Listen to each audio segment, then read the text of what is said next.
लक्ष्मी स्रोत और उसका फल।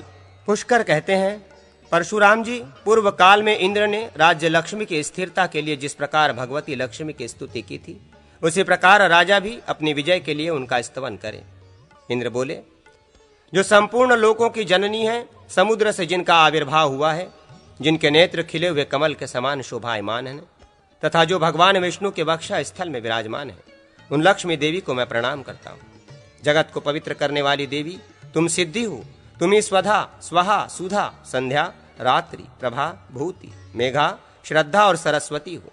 शोभायमयी देवी तुम ही यज्ञ विद्या, महाविद्या, गुह्य विद्या तथा मोक्ष रूप फल प्रदान करने वाली आत्मविद्या हो।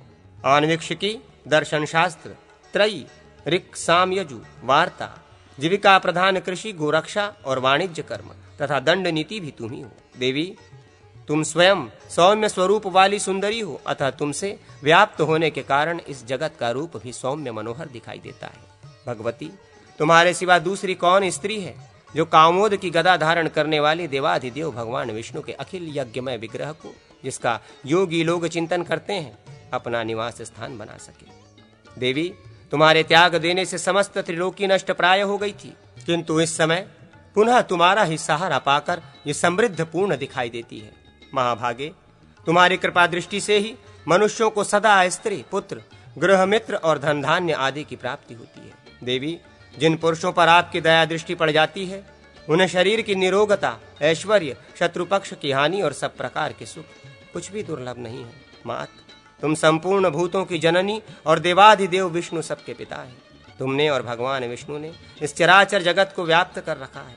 सबको पवित्र करने वाली देवी, तुम मेरी मान प्रतिष्ठा, खजाना, अन्न भंडार, ग्रह, साज सामान, शरीर और स्त्री किसी का भी त्याग न करो। भगवान विष्णु के वक्षा स्थल में वास करने वाली लक्ष्मी, मेरे पुत्र, मित्रवर्ग, पशु तथा आभूषणों को भी न त्यागो। विमल स्वरूपा देवी, जिन मनुष्यों को तुम त्याग देती हो, उन्हें सत्य, समता, शौच और शील आदि सद्गुण भी तत्काल ही छोड़ देते हैं। तुम्हारी कृपा दृष्टि पड़ने पर गुणहीन मनुष्य भी तुरंत ही शील आदि संपूर्ण उत्तम गुणों तथा पीढ़ियों तक बने रहने वाले ऐश्वर्य से युक्त हो जाते हैं। देवी, जिसको तुमने अपनी दया दृष्टि से एक बार देख लिया, वही श्लाघ्य, प्रशंसनीय, गुणवान, धन्यवाद का पात्र, कुलीन, बुद्धिमान, शूर और पराक्रमी हो जाता है। विष्णु प्रिय, तुम जगत की माता हो। जिसकी ओर से तुम मुंह फेर लेती हो, उसके शील आदि सभी गुण तत्काल दुर्गुण के रूप में बदल जाते हैं। कमल के समान नेत्रों वाली देवी, ब्रह्मा जी की जिह्वा भी तुम्हारे गुणों का वर्णन करने में समर्थ नहीं हो सकती। मुझ पर प्रसन्न हो जाओ तथा कभी भी मेरा परित्याग न करो। पुष्कर कहते हैं, इंद्र के इस प्रकार स्तवन करने पर भगवती लक्ष्मी ने उन्हें राज्य के स्थिरता और संग्राम में विजय आदि अभिष्ट वरदान दिया। साथ ही अपने स्रोत का पाठ तथा श्रवण करने वाले पुरुषों के लिए भी उन्होंने भोग तथा मोक्ष मिलने के लिए वर प्रदान किया। अतः मनुष्य को चाहिए कि सदा ही लक्ष्मी के इस स्रोत का पाठ और श्रवण करे। श्री राम के द्वारा उपदिष्ट राजनीति। अग्निदेव कहते हैं, वशिष्ठ, मैंने तुमसे पुष्कर की कही हुई नीति का वर्णन किया है। अब तुम लक्ष्मण के प्रति श्री रामचंद्र द्वारा कही गई विजयदायिनी नीति का निरूपण सुनो। ये धर्म आदि को बढ़ाने वाली है। श्री राम कहते हैं, लक्ष्मण, न्याय, धान्य का छठा भाग लेने आदि के द्वारा धन का अर्जन करना, अर्जित किए हुए धन को व्यापार आदि द्वारा बढ़ाना, उसकी स्वजनों और परिजनों से रक्षा करना तथा उसका सत्पात्र में नियोजन करना, यज्ञादि में तथा प्रजा पालन में लगाना एवं गुणवान पुत्र को सौंपना, ये राजा के 4 प्रकार के व्यवहार बताए गए हैं। राजा नय और पराक्रम से संपन्न एवं भलीभांति उद्योगशील होकर स्वमंडल एवं परमंडल की लक्ष्मी का चिंतन करे। नय का मूल है विनय और विनय की प्राप्ति है शास्त्र के निश्चय से। इंद्रिय जय का ही नाम है विनय है, और जो उस विनय से युक्त होता है वही शास्त्रों को प्राप्त करता है।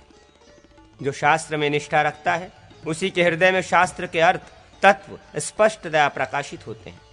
ऐसा होने से स्वमंडल और परमंडल की श्री प्रसन्न निष्कंटक रूप से प्राप्त होती है। उसके लिए लक्ष्मी अपना द्वार खोल देती है। शास्त्र ज्ञान 8, गुणों से युक्त बुद्धि, धृति, उद्वेग का अभाव, दक्षता, आलस्य का अभाव, प्रगल्भता, सभा में बोलने या कार्य करने में भय अथवा संकोच का न होना, धारणशीलता, जानी सुनी बात को भूलने न देना, उत्साह, शौर्यादि गुण, प्रवचन शक्ति, दृढ़ता, आपत्ति काल में क्लेश सहन करने की क्षमता, प्रभाव, प्रभु शक्ति, शुचिता, विविध उपायों द्वारा परीक्षा लेने से सिद्ध हुई आचार विचार की शुद्धि, मैत्री, दूसरों को अपने प्रति आकृष्ट कर लेने का गुण, त्याग, सत्पात्र को दान देना, सत्य, प्रतिज्ञा पालन, कृतज्ञता, उपकार को न भूलना, कुल, कुलीनता, शील, अच्छा स्वभाव और दम, इंद्रिय निग्रह तथा क्लेश सहन की क्षमता, ये संपत्ति के हेतुभूत गुण हैं। विस्तृत विषय रूपी वन में दौड़ते हुए तथा निरंकुश होने के कारण विप्रमाथी विनाशकारी इंद्रिय रूपी हाथी को ज्ञानमय अंकुश में वश में करें।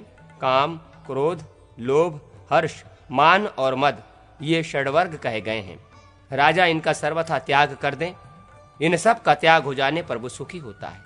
राजा को चाहिए कि वो विनय गुण से संपन्न हो, अन्वेक्षकी, आत्मविद्या एवं तर्क विद्या, वेदत्रयी, वार्ता, कृषि, वाणिज्य और पशुपालन तथा दंड नीति, इन 4 विद्याओं का उनके विद्वानों तथा उन विद्याओं के अनुसार अनुष्ठान करने वाले कर्मठ पुरुषों के साथ बैठकर चिंतन करें, जिससे लोक में इनका सम्यक प्रचार और प्रसार हो। अन्वेक्षकी से आत्मज्ञान एवं वस्तु के यथार्थ स्वभाव का बोध होता है। धर्म और अधर्म का ज्ञान वेदत्रयी पर अवलंबित है। अर्थ और अनर्थ वार्ता के सम्यक उपयोग पर निर्भर है तथा न्याय और अन्याय दंड नीति के समुचित प्रयोग और अप्रयोग पर आधारित है।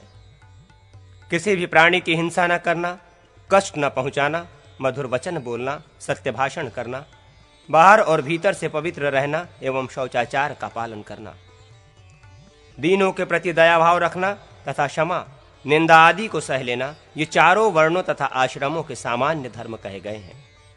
राजा को चाहिए कि वो प्रजा पर अनुग्रह करे और सदाचार के पालन में संलग्न रहे।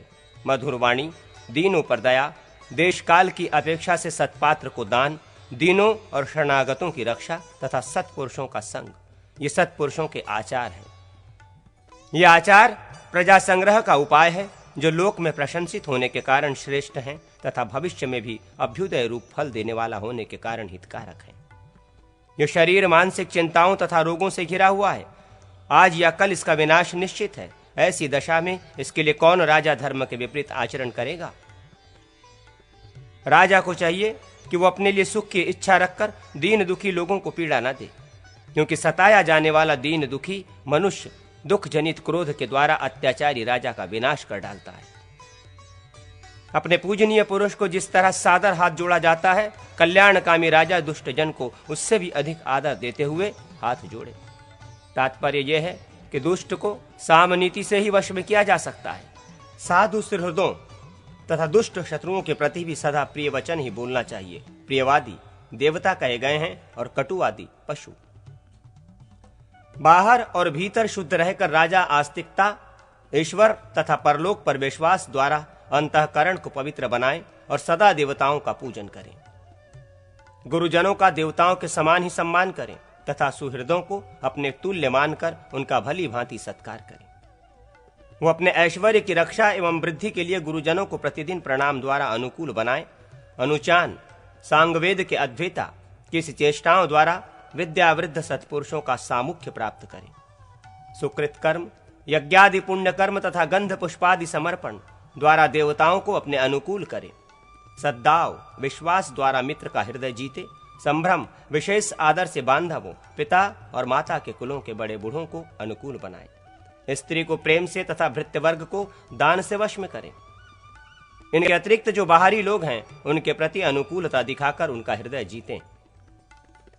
दूसरे लोगों के कृत्यों की निंदा या आलोचना न करना, अपने वर्ण तथा आश्रम के अनुरूप धर्म का निरंतर पालन करना, दीनों के प्रति दया, सभी लोक व्यवहारों के सबके मीठे मीठे वचन बोलना, अपने अनन्य मित्र का प्राण देकर भी उपकार करने के लिए उद्यत रहना, घर पर आए हुए मित्र या अन्य सज्जनों को भी हृदय से लगाना, उनके प्रति अत्यंत स्नेह एवं आदर प्रकट करना, आवश्यकता हो तो उनके लिए यथाशक्ति धन देना, लोगों के कटु व्यवहार एवं कठोर वचन को भी सहन करना, अपनी समृद्धि के अवसरों पर निर्विकार रहना, हर्ष या दर्प के वशीभूत न होना, दूसरों के अभ्युदय पर मन में ईर्ष्या या जलन न होना, दूसरों को ताप देने वाली बात न बोलना, मौन व्रत का आचरण, अधिक वाचाल न होना, बंधुजनों के साथ अटूट संबंध बनाए हुए रखना, सज्जनों के प्रति चतुरश्रता, अवरक सरल भाव से उनका समाराधन, उनकी हार्दिक सम्मति के अनुसार कार्य करना, ये महात्माओं के आचार है। श्री राम की राजनीति। श्री राम कहते हैं, लक्ष्मण स्वामी, राजा, अमात्य, मंत्री, राष्ट्र, जनपद, दुर्ग, किला, कोष, खजाना, बल, सेना और सुहृद, मित्रादि, ये राज्य के परस्पर उपकार करने वाले 7 अंग कहे गए हैं। राज्य के अंगों में राजा और मंत्री के बाद राष्ट्र प्रधान एवं अर्थ का साधन है, अतः उसका सदा पालन करना चाहिए। इन अंगों में पूर्व अंग पर की अपेक्षा श्रेष्ठ है।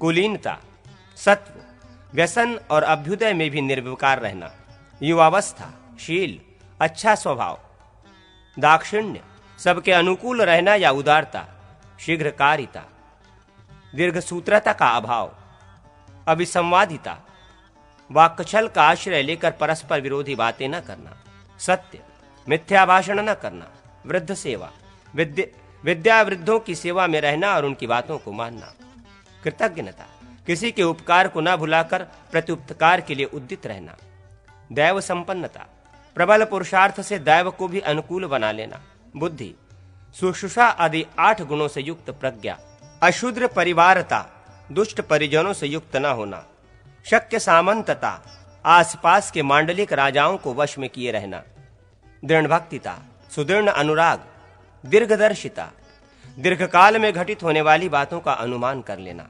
उत्साह, शुद्ध चित्तता, स्थूलक्षता, अत्यंत मनस्वी होना, विनीतता, जितेंद्रियता और धार्मिकता, ये अच्छे आभिगामिक गुण हैं। जो सुप्रसिद्ध कुल में उत्पन्न, क्रूरतार रहित, गुणवान पुरुषों का संग्रह करने वाले तथा पवित्र, शुद्ध हों, ऐसे लोगों को आत्मकल्याण की इच्छा रखने वाला राजा अपना परिवार बनाए। वाग्मी, उत्तम वक्ता, ललित, मधुर एवं अल्पाक्षरों द्वारा ही बहुत से अर्थों का प्रतिपादन करने वाला। प्रगल्भ, सभा में सबको निहग्रित करके निर्भय बोलने वाला। स्मृतिमान, स्वभावतः किसी बात को न भूलने वाला। उदग्र, ऊंचे कद वाला। बलवान, शारीरिक बल से संपन्न एवं युद्ध आदि में समर्थ। वशी, जितेंद्रिय, दंडनेता, चतुरंगणी सेना का समुचित रीति से संचालन करने में समर्थ, निपुण, व्यवहार कुशल। कृतविद्य, शास्त्रीय विद्या से संपन्न। स्वग्रह, प्रमाद से अनुचित कर्म में प्रवृत्त होने पर वहां से सुखपूर्वक निवृत्त किए जाने योग्य। पराभियोग प्रसह, शत्रुओं द्वारा छेड़े गए युद्धादि के कष्ट को दृढ़ता पूर्वक सहन करने में समर्थ, सहसा आत्मसमर्पण न करने वाला।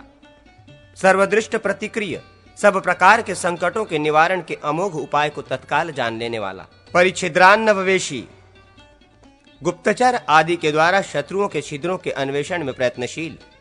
संधि विग्रह तत्ववित्त, अपनी तथा शत्रु की अवस्था के बलाबल भेद को जानकर संधि विग्रह आदि 6 गुणों के प्रयोग के ढंग और अवसर को ठीक ठीक जानने वाला। गूढ़ मंत्र प्रचार, मंत्रणा और उसके प्रयोग को सर्वथा गुप्त रखने वाला। देश काल विभागवित, किस प्रकार की सेना किस देश और किस काल में विजयनी होगी इत्यादि बातों को विभाग पूर्वक जानने वाला। आदाता समग्रथ्यानाम, प्रजा से आदि से न्यायपूर्वक धन लेने वाला। विनियोक्ता, धन को उचित एवं उत्तम कार्य में लगाने वाला। पात्रवित्त, सत्पात्र का ज्ञान रखने वाला। क्रोध, लोभ, भय, द्रोह, स्तंभ, मान और चपलता, बिना विचारे कार्य कर बैठना, इन दोषों से दूर रहने वाला। परोपताप, दूसरों को पीड़ा देना। पैशून्य, चुगली करके मित्रों में परस्पर फूट डालना। मात्सर्य, डाह, ईर्ष्या, दूसरों के उत्कर्ष को न सह सकना। और अनृत, असत्य भाषण, इन दुर्गुणों को लांघ जाने वाला। वृद्धजनों के उपदेश को मानकर चलने वाला। सुलक्षण, मधुरभाषी, मधुर दर्शन, आकृति से सुंदर एवं सौम्य दिखाई देने वाला। गुणानुरागी, गुणवानों के गुणों पर रीझने वाला तथा मितभाषी, नपी तुली बात कहने वाला राजा श्रेष्ठ है। इस प्रकार यहाँ राजा के आत्म संपत्ति संबंधी गुण उसके स्वरूप के उपपादक गुण बताए गए हैं। उत्तम कुल में उत्पन्न, बाहर भीतर से शुद्ध, शौर्य संपन्न, आणवीक्षिकी आदि विद्याओं का जानने वाला, स्वामी भक्त तथा दंड नीति का समुचित प्रयोग करने वाले लोग राजा के सचिव अमात्य होने चाहिए।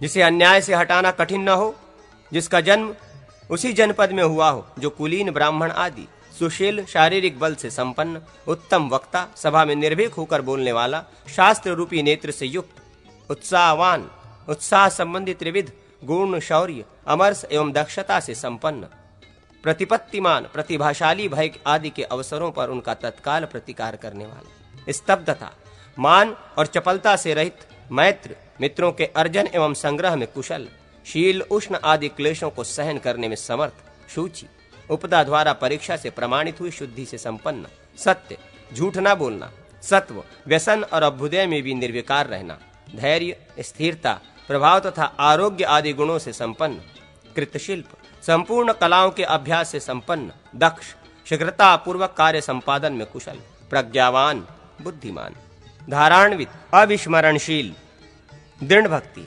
स्वामी के प्रति अविचल अनुराग रखने वाला तथा किसी से वैर न रखने वाला और दूसरों द्वारा किए गए विरोध को शांत कर देने वाला पुरुष राजा का बुद्धि सचिव एवं कर्म सचिव होना चाहिए। स्मृति, अनेक वर्षों की बीती बातों को भी न भूलना, अर्थ तत्परता, दुर्गादि रक्षा एवं संधि आदि में सदैव तत्पर रहना, वितर्क, विचार, ज्ञान निश्चय, यह ऐसा ही है अन्यथा नहीं है, इस प्रकार का निश्चय, दृढ़ता एवं मंत्री गुप्ति, कार्य सिद्धि होने तक मंत्रणा को अत्यंत गुप्त रखना, ये मंत्री संपत्ति के गुण कहे गए हैं।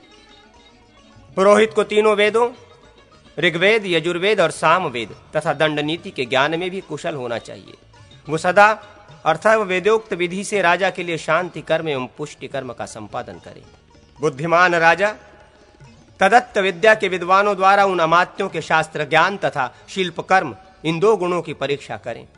ये परोक्ष या आगम प्रमाण द्वारा परीक्षण है। कुलीनता, जन्म स्थान तथा अवग्रह, उसे नियंत्रित रखने वाले बंधुजन, इन तीन बातों की जानकारी उसके आत्मीय जनों के द्वारा प्राप्त करें। यहाँ भी आगम तथा परोक्ष प्रमाण का ही आश्रय लिया गया है। परिकर्म, दुर्गादि निर्माण में दक्षता, आलस्य न करना, विज्ञान, बुद्धि से अपूर्व बात को जानकर बताना, और धारीयेष्णुता, कौन कार्य हुआ और कौन सा कर्म शेष रह गया इत्यादि बातों का सदा स्मरण रखना। इन तीन गुणों की भी परीक्षा करें। प्रगल्भता, सभा आदि में निर्भीकता, प्रतिभा, प्रत्युत्पन्नमतिता, वाग्मिता, प्रवचन कौशल तथा सत्यवादिता, इन चार गुणों को बातचीत के प्रसंगों में स्वयं अपने अनुभवों से जाने। उत्साह, शौर्यादि प्रभाव, क्लेश सहन करने की क्षमता, धैर्य, स्वामी विषयक अनुराग और स्थिरता, इन गुणों की परीक्षा आपत्ति काल में करें। राजा के प्रति दृढ़ भक्ति, मैत्री तथा आचार विचार की शुद्धि, इन गुणों को व्यवहार से जाने। आसपास एवं पड़ोस के लोगों से बल, सत्व, संपत्ति और विपत्ति में भी निर्विकार रहने का स्वभाव, आरोग्य, शील, स्तब्धता, मान और दर्प का अभाव तथा अचापल्य, चपलता का अभाव एवं गंभीरता, इन गुणों को जाने। वैर न करने का स्वभाव, भद्रता, भलमनसाहत तथा शूद्रता, नीचता को प्रत्यक्ष देख कर जाने। जिनके गुण और बर्ताव प्रत्यक्ष नहीं है, उनके कार्यों से सर्वत्र उनके गुणों का अनुमान रखना चाहिए। जहां खेती की उपज अधिक हो, विभिन्न वस्तुओं की खाने हो, जहां विक्रय के योग्य तथा खनिज पदार्थ प्रचुर मात्रा में उपलब्ध होते हों, जो गौओं के लिए हितकारिणी घास आदि से युक्त, जहां पानी की बहुतायत हो, जो पवित्र जनपदों से घिरी हुई हो, जो सुरम्य हो, जहां के जंगलों में हाथी रहते हों, जहां जलमार्ग, पुल आदि तथा स्थल मार्ग, सड़कें हों, जहां की सिंचाई वर्षा पर निर्भर हो, अर्थात जहां सिंचाई के लिए प्रचुर मात्रा में जल उपलब्ध हो, ऐसी भूमि ऐश्वर्य वृद्धि के लिए प्रशस्त मानी गई है। जो भूमि कंकरीली और पथरीली हो, जहां जंगल ही जंगल हो, जो सदा चोरों और लुटेरों के भय से आक्रांत हो, जो रुक्ष उसर हो, जहां के जंगलों में कांटेदार वृक्ष हो तथा जो हिंसक जंतुओं से भरी हो, वो भूमि नहीं के बराबर है। जहां सुखपूर्वक आजीविका चल सके, जो पूर्वोक्त उत्तम भूमि के गुणों से संपन्न हो, जहां जल की अधिकता हो, जिसे किसी पर्वत का सहारा प्राप्त हो, जहां शूद्रों, कारीगरों और वैश्यों की बस्ती अधिक हो, जहां के किसान विशेष उद्योगशील एवं बड़े बड़े कार्यों का आयोजन करने वाले हों, जो राजा के प्रति अनुरक्त, उनके शत्रुओं से द्वेष रखने वाला और पीड़ा तथा कर का भार सहन करने में समर्थ हो, अष्टपुष्ट एवं सुविस्तृत हो, जहां अनेक देशों के लोग आकर रहते हों, जो धार्मिक, पशु संपत्ति से भरा पूरा तथा धनी हो, और जहां के नायक, गांव के मुखिया मूर्ख और व्यसनग्रस्त हो, ऐसा जनपद राजा के लिए प्रशस्त कहा गया है। मुखिया मूर्ख और व्यसनी हो तो वो राजा के विरुद्ध आंदोलन नहीं कर सकता। जिसकी सीमा बहुत बड़ी हो, विस्तृत हो, जिसके चारों ओर विशाल खाइयां बनी हो, जिसके प्राकार पर कोटे और गोपुर फाटक बहुत ऊंचे हो, जो पर्वत, नदी, मरुभूमि अथवा जंगल का आश्रय लेकर बना हो, ऐसे पुर दुर्ग में राजा को निवास करना चाहिए। जहां जल, धान्य और धन प्रचुर मात्रा में विद्यमान हो, वो दुर्ग दीर्घकाल तक शत्रु के आक्रमण का सामना करने में समर्थ होता है। जलमय, पर्वतमय, वृक्षमय, एरीण, उजाड़ या वीरान स्थान पर बना हुआ तथा धानवन, मरुभूमि या बालूकामय प्रदेश में स्थित ये 5 प्रकार के दुर्ग हैं। दुर्ग का विचार करने वाले उत्तम बुद्धिमान पुरुषों ने इन सभी दुर्गों को प्रशस्त बतलाया है। जिसमें आय अधिक हो और खर्च कम, अर्थात जिसमें जमा अधिक होता हो और जिसमें से धन को कम निकाला जाता हो, जिसकी ख्याति खूब हो तथा जिसमें धन संबंधी देवता लक्ष्मी, कुबेर आदि का सदा पूजन किया जाता हो, जो मनोवांछित द्रव्यों से भरा पूरा हो, मनोरम हो और विश्वस्त जनों की देखरेख में हो, जिसका अर्जन धर्म एवं न्याय पूर्वक किया गया हो तथा जो महान व्यय को भी सहन कर लेने में समर्थ हो, ऐसा कोष श्रेष्ठ माना गया है। कोष का उपयोग धर्मादि की वृद्धि तथा मूल्यों के भरण पोषण आदि के लिए होना चाहिए। जो बाप दादों के समय से ही सैनिक सेवा करते आ रहे हों, वश में रहते, अनुशासन मानते हों, संगठित हों, जिनका वेतन चुका दिया जाता हो, बाकी न रहता हो, जिनके पुरुषार्थ की प्रसिद्धि हो, जो राजा के अपने ही जनपद में जन्मे हों, युद्ध कुशल हों और कुशल सैनिकों के साथ रहते हों, नाना प्रकार के अस्त्र शस्त्रों से संपन्न हो, जिन्हें नाना प्रकार के युद्धों में विशेष कुशलता प्राप्त हो तथा जिनके दल में बहुत से योद्धा भरे हों, जिन सैनिकों द्वारा अपनी सेना के घोड़े और हाथियों की आरती उतारी जाती हो, जो परदेश निवास, युद्ध संबंधी आयास तथा नाना प्रकार के क्लेश सहन करने के अभ्यासी हों तथा जिन्होंने युद्ध में बहुत श्रम किया हो, जिनके मन में दुविधा न हो तथा जिनमें अधिकांश क्षत्रिय जाति के लोग हों, ऐसी सेना या सैनिक दंडवीति वेत्ताओं के मत में श्रेष्ठ है। जो त्याग, अलोभ एवं दूसरों के लिए सब कुछ उत्सर्ग करने का स्वभाव, विज्ञान, संपूर्ण शास्त्रों में प्रवीणता तथा सत्व, विकार शून्यता, इन गुणों से संपन्न, महापक्ष, महान आश्रय एवं बहुसंख्यक बंधु आदि वर्ग से संपन्न, प्रियवंद, मधुर एवं हितकर वचन बोलने वाला, आयातिशम, सुस्थिर स्वभाव होने के कारण भविष्य काल में भी साथ देने वाला, अद्वैध, दुविधा में न रहने वाला तथा उत्तम कुल में उत्पन्न हो, ऐसे पुरुष को अपना मित्र बनाए। मित्र के आने पर दूर से ही अगवानी में जाना, स्पष्ट एवं प्रिय वचन बोलना तथा सत्कार पूर्वक मनोवांछित वस्तु देना, ये मित्र संग्रह के 3 प्रकार हैं। धर्म, काम और अर्थ की प्राप्ति, ये मित्र से मिलने वाले 3 प्रकार के फल हैं। 4 प्रकार के मित्र जानने चाहिए।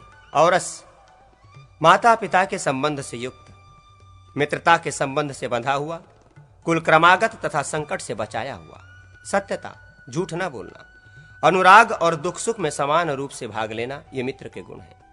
अब मैं अनुजीवी राजसेवक जनों के बर्ताव का वर्णन करूंगा। सेवाकुचित गुणों से संपन्न पुरुष राजा का सेवन करे। दक्षता, कौशल तथा शीघ्रकारिता, भद्रता, बलवंसाहत या लोकप्रियता, दृढ़ता, सुस्थिर स्नेह एवं कर्मों में दृढ़ता पूर्वक लगे रहना, क्षमा, निंदा आदि को सहन करना, क्लेश सहिष्णुता, भूख प्यास आदि के क्लेश को सहन करने की क्षमता, संतोष, शील और उत्साह, ये गुण अनुजीवी को अलंकृत करते हैं। सेवक यथा समय न्याय पूर्वक राजा की सेवा करे। दूसरे के स्थान पर जाना, क्रूरता, उद्दंडता या असभ्यता और ईर्ष्या, इन दोषों को वो त्याग दे। जो पद या अधिकार में अपने से बड़ा हो, उसका विरोध करके या उसकी बात काटकर राजसभा में ना बोले। राजा के गुप्त कर्मों तथा मंत्रणा को कहीं प्रकाशित न करे। सेवक को चाहिए कि वो अपने प्रति स्नेह रखने वाले स्वामी से ही जीविका प्राप्त करने की चेष्टा करे। जो राजा विरक्त हो, सेवक से घृणा करता हो, उसे सेवक त्याग दे। यदि राजा अनुचित कार्य में प्रवृत्त हो तो उसे मना करना, और यदि न्याय युक्त कर्म में संलग्न हो तो उसमें उसका साथ देना। ये थोड़े से बंधु, मित्र और सेवकों का श्रेष्ठ आचार बताया गया है। राजा मेघ की भांति समस्त प्राणियों को आजीविका प्रदान करने वाला हो, उसके यहाँ आय के जितने द्वार, साधन हो, उन सब पर वो विश्वस्त एवं जांचे परखे हुए लोगों को नियुक्त करे। जैसे सूर्य अपनी किरणों द्वारा पृथ्वी से जल लेता है, उसी प्रकार राजा उन आयुक्त पुरुषों द्वारा धन ग्रहण करे, जिन्हें उन कर्मों के करने का अभ्यास तथा यथार्थ ज्ञान हो, जो उपदा द्वारा शुद्ध प्रमाणित हुए हों तथा जिनके ऊपर जाने समझे हुए गणक आदि कर्ण वर्ग की नियुक्ति कर दी गई हो। तथा जो उद्योग से संपन्न हो ऐसे ही लोगों को संपूर्ण कर्मों में अध्यक्ष बनाएं। खेती, व्यापारियों में उपयोग में आने वाले स्थल और जल के मार्ग, पर्वत आदि दुर्ग, सेतुबंध, नहर एवं बांध आदि, कुंजर बंधन, हाथी आदि के पकड़ने के स्थान, सोने चांदी आदि की खाने, वन में उत्पन्न सार दारू आदि, साखू शीशम आदि की निकासी के स्थान तथा शून्य स्थानों को बसाना। आय के इन 8 द्वारों को अष्टवर्ग कहते हैं। अच्छे आचार व्यवहार वाला राजा इन अष्टवर्ग की निरंतर रक्षा करे। आयुक्तक, रक्षाधिकारी, राज कर्मचारी, चोर, शत्रु, राजा के प्रिय संबंधी तथा राजा के लोग, इन पांचों से प्रजाजनों को 5 प्रकार का भय प्राप्त होता है। इस भय का निवारण करके राजा उचित समय पर प्रजा से कर ग्रहण करे। राज्य के 2 भेद हैं, बाह्य और आभ्यंतर। राजा का अपना शरीर ही आभ्यंतर राज्य है तथा राष्ट्र या जनपद को बाह्य राज्य कहा गया है। राजा इन दोनों की रक्षा करे। जो पापी राजा के प्रिय होने पर भी राज्य को हानि पहुंचा रहे हों, वे दंडनीय हैं। राजा उन सब को दंड दे तथा विष आदि से अपनी रक्षा करे। स्त्रियों पर, पुत्रों पर तथा शत्रुओं पर कभी विश्वास न करे।